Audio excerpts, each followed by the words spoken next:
Alright, hey, how's it going, guys? In this video today, I'm going to be talking about my thoughts on the new Zombies mode in Call of Duty Black Ops Cold War. Now, I've been playing Zombies since Black Ops 2. I know I'm not like an OG with Black Ops 1 or World at War, but Black Ops 2 was the first game I got, and that's when I started playing Zombies. Started getting heavily into Zombies in Black Ops 3 because those maps and that storyline was really good, and I found my group of people that I now play with on Black Ops 3 Zombies. So in the background, you guys are going to see pretty much my first couple of games on. I was live streaming it, and I just took the stream video and put it in here. The first thing I want to talk about is actually the map. Now, the map, there's only one uh, there's only one map out right now that came with the game. I'm not going to count the Dead Ops Arcade as a map because it's not a map, it's a different game mode. The map is Die Maschine. The map is very, very good. It is a revamp on the old, World at War map, Knockdown Toten, with a lot more to explore. There's an outside, there's a basement, pretty much the downstairs where everything happens, and then there's even the dark ether that you can go into. Now, if you guys don't know what the storyline is, I'm not going to be explaining it, but I am going to be talking a little bit about how the old story and the new story. So if you don't understand, I'm sorry, but I'm not going to be explaining it because it's really complicated. All in all, the map, very good map. I like the way that you can go into the dark ether to pretty much explore the map in a different view. It's a totally different, style of map. The layout of the map is really good. There's a lot of good training areas. The three main training areas are the spawn is really good, the plane area, the crash plane, and the pond. The three main areas above Knockdown Toten are outside. Very good training areas. The next thing I want to talk about is the perks. We have, the OG perks came back. We have Jug, Speed Cola, Stamina Up, and Quick Revive with a little bit of an OG Deadshot Daiquiri and a new one called Elemental Pop. Each of these perks are pretty much different than how they used to work. Deadshot Daiquiri is very, very helpful. Reason being is because of the point system. I'll talk about the point system later, but Deadshot Daiquiri is very good to gain points faster and, be able to spend whatever amount of points you need. Deadshot Daiquiri is the way to go. Jug works the same way. You get whatever amount of health. The preset of Jug, you get 50 hit points more, which in the later games just means an extra hit, but in early games it means like a hit and a half, because in early games the zombies do 30 damage and later they do 50. Quick Revive, same thing pretty much, but instead of just being able to revive faster, you can actually regain health faster, which is a really cool thing for solo players, and actually just in general, it's pretty much a go-to, you kind of need it. Stamina Up, same thing, you just run faster. Speed Cola, same thing, you just reload your gun faster. And then Elemental Pop is a different one. In Black Ops 3, the Treyarch introduced us to alternate ammo types. There was, I forget what they were called, but there was Fireworks, there was Brain Rot, there was a Fire one, there was all these different ones. What Elemental Pop does is it gives you a chance to activate one of the, alternate ammo types that are in Call of Duty Cold War. It just has a chance of activating one of them at random, which is really good. You can also upgrade. You can upgrade the perks. You can upgrade your weapons. You can upgrade your field upgrades. Which is really cool.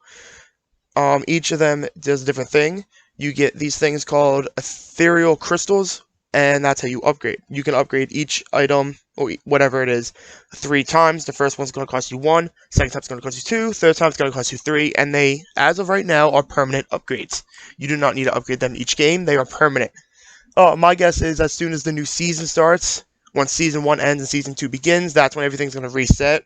But as of right now, even when you prestige, you will keep the same. You will keep them all. They are permanent throughout your games, which is really, really cool. Each upgrade does different things, depending on what you're upgrading. If it's a perk, if it's a weapon, if it's a type of weapon, if it's a field upgrade, all that stuff. It depends on what you upgrade. That will depend on how much better they are and what they do. The weapons. I do have a little bit of problem with the weapons because they're not all good. The Wonder Weapon, is very interesting. I like it a lot. The Wonder Weapon, there's 4 different upgrades for it. There's a fire upgrade, an ice upgrade, acid upgrade, a lightning upgrade. The best is the lightning upgrade, and that seems to be a common theme with all these games, all these Treyarch games that have like different wonder weapons that can be upgraded, the Lightning seems to be the best. Horizon Jock and Origins, the Lightning one was by far the best. The ray gun is back and better than ever. In Black Ops 3, and I forget if it was Black Ops 4, probably was, they sucked. The ray gun was not good in Black Ops 3. It wasn't, the best, it's not the one you wanted, like in BO2, BO1, you wanted the ray gun because you wanted to be able to survive. But in in Cold War, it's very, very good. It's actually it's better than the actual wonder weapon in the game.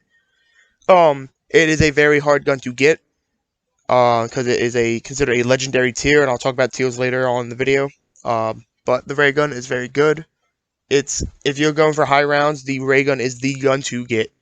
The best gun that isn't a wonder weapon is actually the Gallo shotgun. Now, I don't think I would have said that I would prefer a shotgun in a zombies game. I would have actually, I usually prefer an AR or an SMG. But the Gallo is actually the best gun to use. It has good damage potential, especially when it upgrades, and you can level it up different tiers up to a legendary tier and upgrade it 3 times. The Gallo is just the best gun to use that has a bullet. There's other good guns, like the Hauer shotgun's really good also. However, I've just been using the Gallo. There's a Gallo wall buy that you can buy for it. It's a rare tier gives you 3 or 4 attachments right away. That's good for the early game. They just upgrade it and pack a punch it, and it can, bring you up to really high rounds in the 50s, honestly. Every other gun needs to be worked out on. There's not a lot of guns that are really that good. The knife is actually really interesting. You can actually knife a zombie up to around 14. From round 1 to 13, it will one-shot the zombie with a knife up, and then 14 hits, and it's going to be 2 knives. But if you upgrade it, it's going to be, you'll be able to knife a zombie with a 1 knife later in the rounds for a long amount of time. You can also build your own loadout and bring it in, which is really different. You can only bring 1 weapon, so you can't have a primary and a secondary. You can only have you can have 1 weapon, and you can bring a field upgrade with you.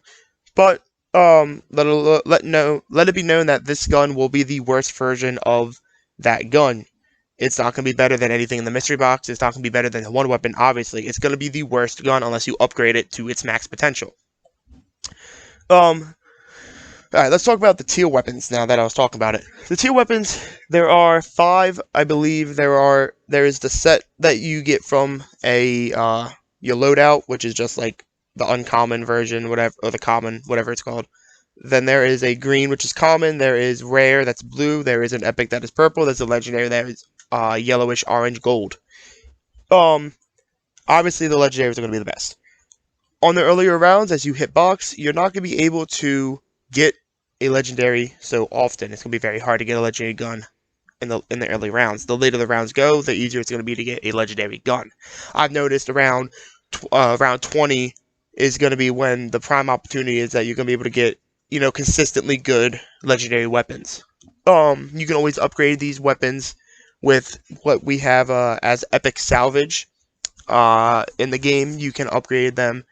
A rare to an epic is going to be 500 epic rare salvage, and an epic to a legendary is going to be 1,000. But then, like, even that alone, with the Pack-a-Punch, your gun's going to be really good if you have a legendary that's Pack-a-Punch all the time. Now, Pack-a-Punch comes into play. There's actually, you can upgrade 3 different times in Pack-a-Punch. The first one's going to be 5,000. That's how it always has been. Second time's going to be 15,000.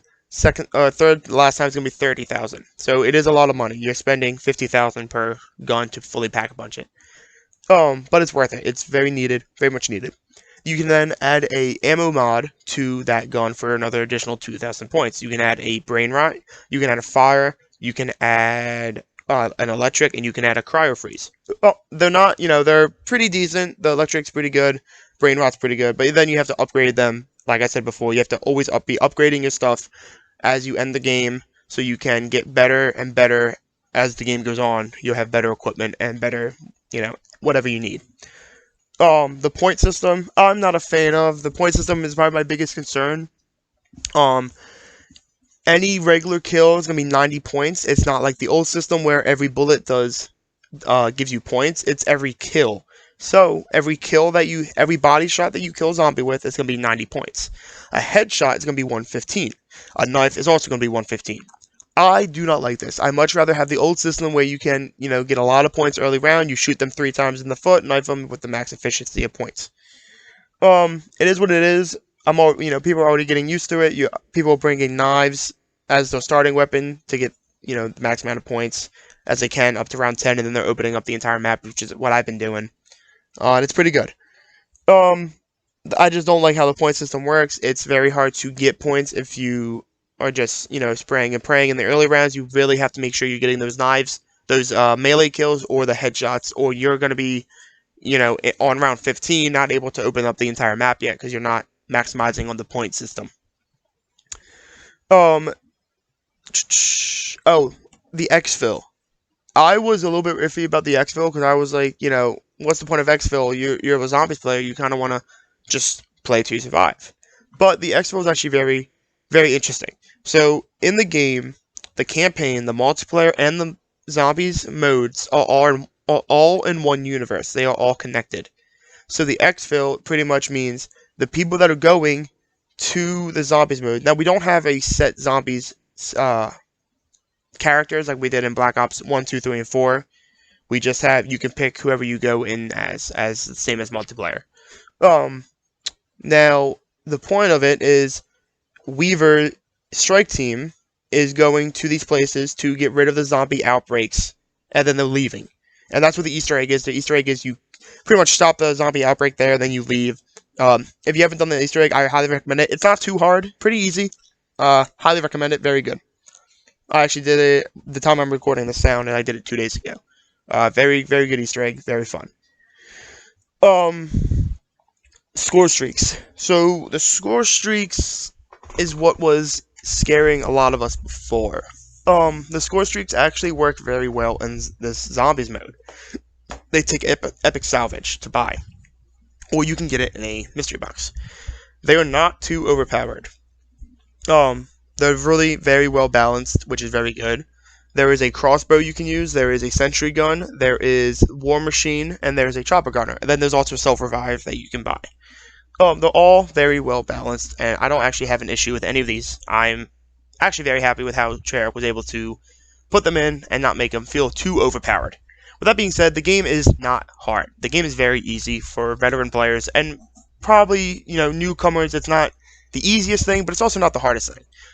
I've been able to easily get to round 31 and exfil every time because round 31 is the best round to exfil on because it has the most, you can get the most XP per hour. There's been YouTubers and streamers who have done the math and done the calculations. Round 31 is the prime one to exfil on. What else do I want to talk about? I don't even know. I'm really liking it. It's been out for about a week now. I've been grinding, pretty much. I've been playing a couple hours every day. It's really fun. I've not even touched multiplayer yet, so this video is just gonna be on mainly zombie stuff. You're gonna see zombies, the entire time, just in the background talking as I'm talking. There's already side Easter eggs that people have found, which is really interesting. There's been teases at what the next maps could be or what might they include boss fight wise, which is really interesting. I'm really looking forward to what Treyarch is going to go with this story. As we know, it's the Dark Aether. The old Aether storyline has been done, which is unfortunate. Our characters have died in Black Ops 4 to rid zombies and to bring everything into one universe, and they were only able to do one of those, which is bring the universes together. Fortunately, they were not able to stop the zombie outbreak, which is why we are here in Cold War. Now Cold War is set right after Black Ops 1 and before Black Ops 2. It's in that, little time frame. Not that important to know for zombies, because it's kind of like a new universe, new storyline. But I'm very looking forward to the what Treyarch has planned for this zombies. There's actually been a poll that says, hey, what's your favorite? Cold War's been out for a couple days. What's your favorite mode? And zombies is the favorited mode right now, and that makes me so happy to see as someone who's mainly a zombies player. I love seeing streamers and YouTubers who usually have never played zombies go in and play zombies and have a good time playing it. They're enjoying it. That makes me very happy that Treyarch was able to make such a good zombies mode that even people from other modes are coming and playing. We welcome you all to zombies. It is one of the best modes. It's been one of the best modes. If you have the other games, I recommend playing it, trying to understand the storyline, do the old storyline. The old storyline is very complicated, but it's very good.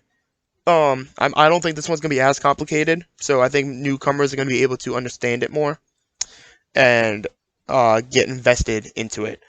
It sucks that you can't get invested into the characters because you don't have a set characters in zombies, but you're going to be able to attach to the storyline and the other characters that are talking. You'll be able to attach Weaver, and who knows if the other doctor and the other guy who's talking to you during the Easter egg and during the map is going to be in there. I don't know. I have a feeling Weaver is going to be in it, so you'll be able to connect to him. You'd probably be able to connect to Samantha Maxis a lot because she's going to have a big part into it.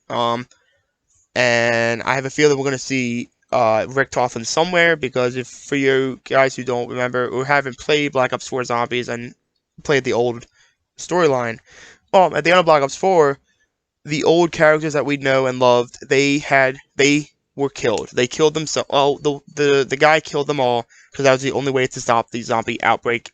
What he thought was the only way. The only way to stop the zombie outbreak and to combine all the portals was for them to die, so they could fix everything and have a safe future for the children. When this happens, Samantha Maxis and young Eddie Richtofen watch it unfold, and they step through a portal into the new world. We have seen Samantha Maxis in this new world as seen in the trailers. We have not seen Eddie Richtofen yet. I'm very curious where he's going to come into play. I think he's going to have a big part into it, but we'll see. We'll have to wait. It's going to be a while for the first DLC to come out because the game hasn't even come out for everybody yet. Or, I mean, like, as in, like, the Christmas noobs, quotation marks, haven't come out yet because it's not Christmas time yet, but people who have pre-ordered it have it now. So it's going to be a while for the DLCs.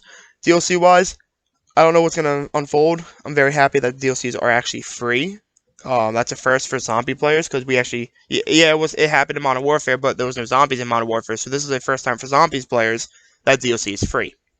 And I'm very looking forward to that I'm not going to have to spend an additional $30 on every single DLC to play every single map. Everybody's going to get the experience of everybody. Everybody can play with anybody. It's cross-platform, cross-gen, free to play, or not, DLC's free. So they're trying to bring the communities together, and I really, really do enjoy that.